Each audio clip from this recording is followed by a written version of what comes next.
Good evening. Welcome to Epiphany Lutheran Church in Richmond, Virginia. I'm Kevin Barger, the Director of Music Ministry. This is our Music Minute, taking a look at the hymns for tomorrow in worship. And we're going to start with our communion hymn today, Come Let Us Eat. This is a Liberian call to the Lord's table, and it first appeared in Loma, English, and German, the three languages. The writer of the Loma version learned to read that language through the literacy program of the church. And he worked as a literary teacher, was baptized, and became an evangelist and a preacher. Technically, this is a call and response hymn. We sing it as everybody singing everything together, but it is a call and response hymn. This is Come, Let Us Eat.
All right, next we will go to our hymn of the day, When Pain of the World Surrounds Us.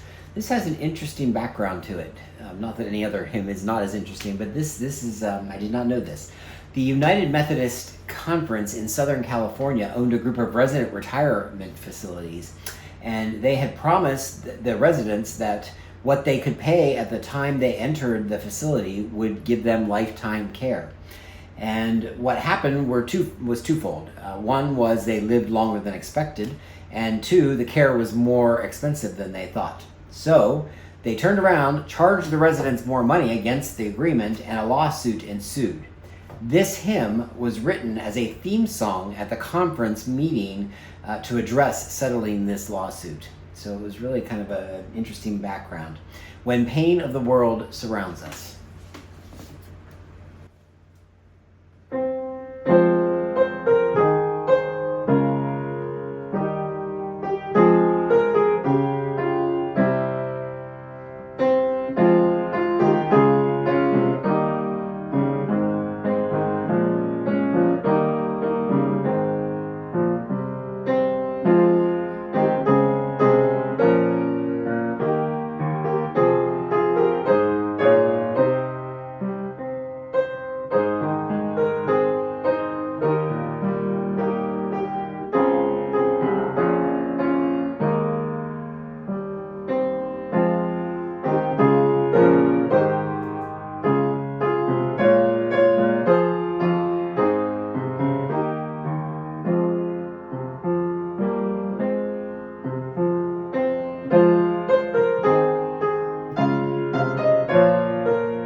somewhat of a haunting tune. And now that you know the background of it, even more meaningful. All right, our sending hymn, God When Human Bonds Are Broken. This was written in 1988, and it was in the section with this notation, quote, a hymn for people seeking release from broken relationships and forgiveness for having failed others. The author was from the Netherlands, and he endured the Nazi occupation of Holland. They hid a Jew and a political prisoner in their home, and 3 grandparents died of starvation during that time. So he knew a lot about human bonds being broken. God When Human Bonds Are Broken.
And to round us out, our gathering hymn, How Firm a Foundation. This is another old hymn, and it was actually signed as K, the letter K, and no one really knows who K was. It is written in third person and switches to the voice of God, so check that out when you watch the words tomorrow. I'll not, no, never desert or forsake you. Those are the words of God, not the words of us. The tune name, Foundation, goes by several other names as well. And the tune composer was a Mennonite whose ancestors came to eastern Pennsylvania and settled near Harrisonburg, Virginia. So this is How Firm a Foundation.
you for joining me this evening. If you're coming to worship tomorrow in person, 8:30 and 10:30 in the sanctuary, and the 10:30 service will be live streamed on our YouTube channel as always. Thanks again for joining me tonight, and we'll look forward to being together again next week. Have a great evening.